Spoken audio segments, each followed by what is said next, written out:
Hey y'all, I'm Jay. I'm a singing and songwriting teacher, and today I'm going to be taking a look at Angelina Jordan singing Every Time We Say Goodbye. Let's get into it.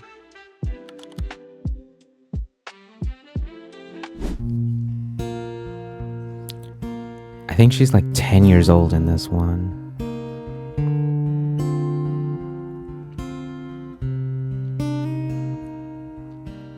Every time we say goodbye,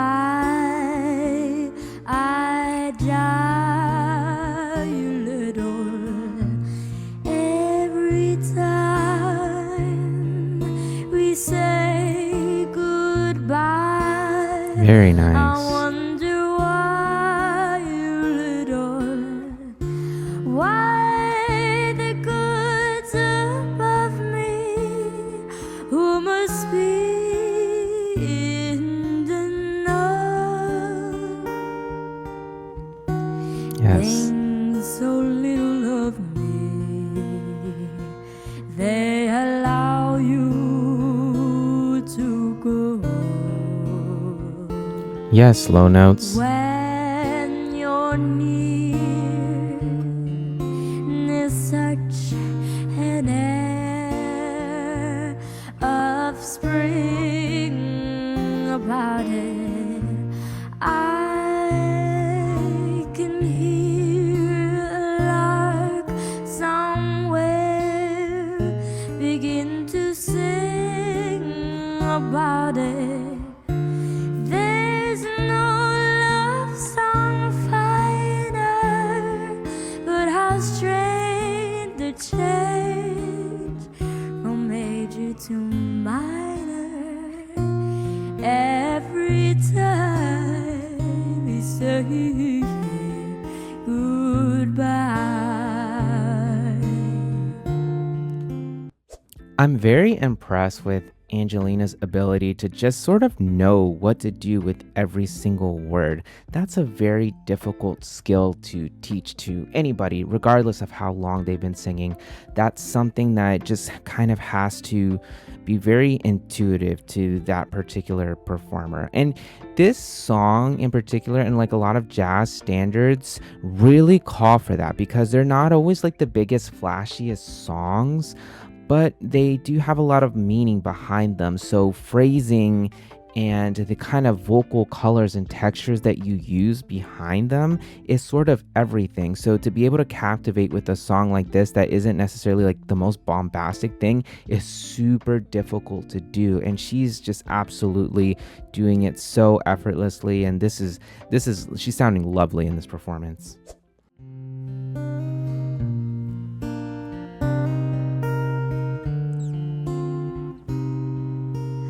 When you're near, there's such an air of spring about it.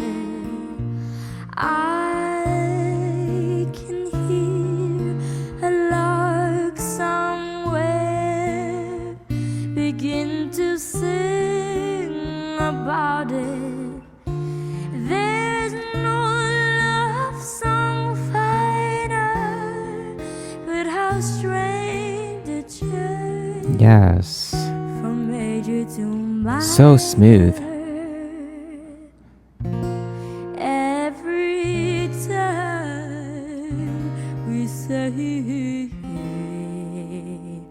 goodbye.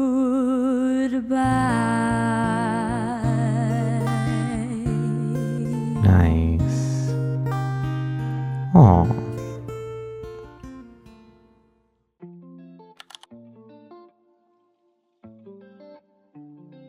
All right, so that was Angelina Jordan's take on Every Time We Say Goodbye, popularized by Ella Fitzgerald. Now, there's a couple different versions of it out there, but I'm pretty sure Ella Fitzgerald's version is the most popular.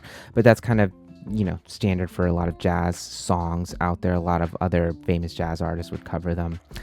And like I mentioned throughout the course of the the performance itself, I was really impressed with her phrasing and kind of storytelling ability as well.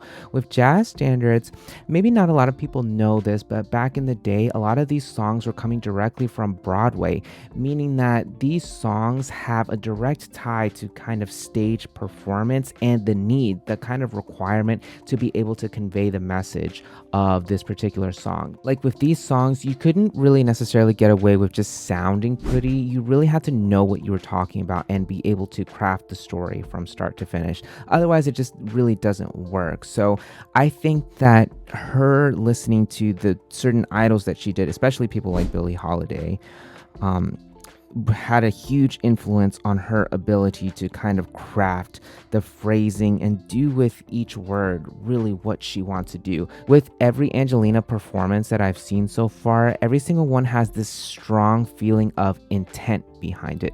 Like I can tell that she thought about each vocal choice that she made before she just decided to cover the song.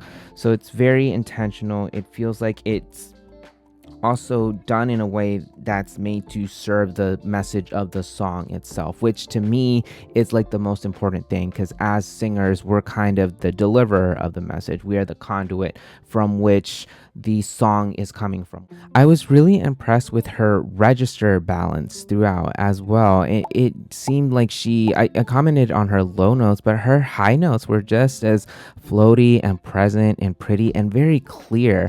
Her tone throughout this one was a lot more clear than the other songs that I've heard her cover so far, and that makes perfect sense because you can tell that she really was channeling Ella Fitzgerald for this particular song as opposed to like a Billie Holiday or a different kind of singer, because Ella had a really clear, crystal clear voice. So I see the influence from different places. So I think that's amazing that she's able to make these subtle but very concise and specific choices to be able to really capture the essence of like the original performance, the original recording that she's kind of trying to emulate, but it still feels like her version of it. It never feels like a direct copy or anything like that she's doing. So I think that's very impressive. I think that this was very solid from start to finish. I think that her phrasing is immaculate. It's so good. It's so intentional. It's so emotional. Also, I could literally feel every single word that she was saying. It's like you feel this bittersweetness of being able to see this person and then letting them go forever. And that's not something that I would expect a 10-year-old to be able to sing about and convey well, but she just absolutely nailed it. I mean, I was taken aback by the end of it. It was so lovely. She did a fantastic job with this song. All right, so that was my reaction to Angelina Jordan singing Every Time We Say Goodbye. I thought it was perfection. I thought it was so crystal clear from start to finish. Her phrasing, her register balance, even her physicality that I didn't touch on too much was perfect for this particular song. Now, as always, please leave me suggestions in the comments. This was a suggestion, and I'm so happy that I took a look at it. Now, as always, please leave me suggestions in the comments. This particular one was suggested, and I'm so happy that I took a look at it. It was such a good performance, and I love taking more and more of you all suggestions because it kind of opens me up and broadens my horizons to singers that I might not have heard before or songs that I might not have heard before as well. And as always, if you found anything that I said helpful or insightful, feel free to like, comment, subscribe, all that great stuff. Thanks.